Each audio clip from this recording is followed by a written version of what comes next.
Hello, Bachu. Let's understand the question first. The question says a transparent slab of thickness D has a refractive index Nz that increases with Z.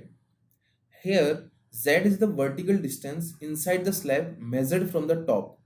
The slab is placed between two media with uniform refractive index N1 as shown in the figure.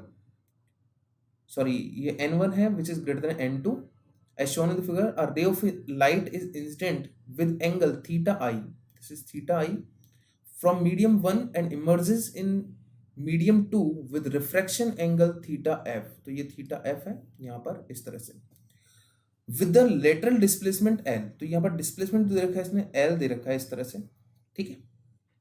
Which of the following statements is और are true है ना। तो अगर देखिए अगर बात करें यहाँ पर हम लोग ऑप्शंस के लिए, तो फर्स्ट ऑप्शन हमने देखा है n one sine theta i, n one minus n two sine theta F.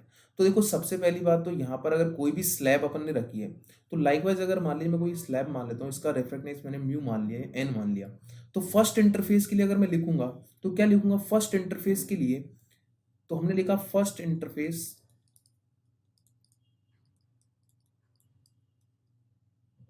जो है उसके लिए लिखूंगा एन वन साइन थीटा आई, ठीक है ना।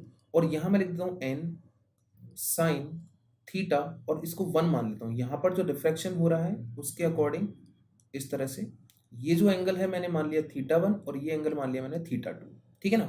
तो ये हो गया एन थीटा वन। अब इस तरह से सेकंड इंटरफेस की अगर मैं बात करूं, सेकंड इंटरफेस की बात करें तो यहां हो जाएगा n sine theta two equal to n two और साइन थीटा एफ। अभी मैं एक जनरल केस की बात कर रहा हूं जहां पर ये रिफ्रैक्टिव इंडेक्स जो है वो म्यू है, ठीक है ना, या एन है।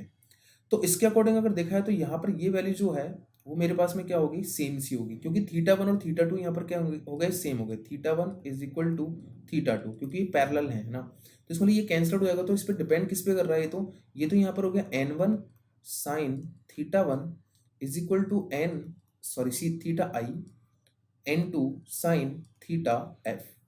तो ये एक रिलेशन बन रहा है मेरे पास में। अब इसके अकॉर्डिंग ऑप्शन देखें तो फर्स्ट ऑप्शन तो इनकरेक्ट हुआ, but I think third option जो है मेरे पास में करेक्ट है इसके लिए, ठीक है ना। ओके, अब बात करते हैं हम लोग लेटरल डिस्प्लेसमेंट की, जो डिपेंड किस पे कर रहा है ना। तो लेटरल डिस्प्लेसमेंट अगर मान लीजिए ये एल है मेरे पास में, ये थीटा वन है मेरा, है ना, ठीक है। तो थीटा वन के अकॉर्डिंग अगर देखें तो ये डिस्टेंस कितना हो गया, डी हो गया। तो मैं यहाँ पर लिख सकता हूँ tan theta one is equal to, मेरे पास में क्या हो जाएगा यहाँ पर एल अपॉन डी हो गया, ठीक है, from the diagram.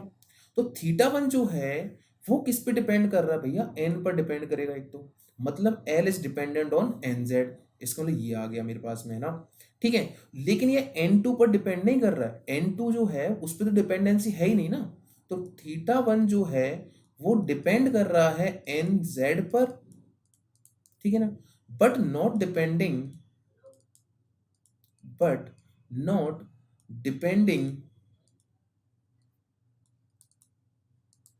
On n two.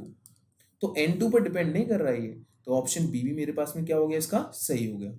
तो हमारे पास जो ऑप्शन है इसके सही वो है बी सी और डी। तो आई होप आपको ये क्वेश्चन समझ में आ गया होगा। Thank you.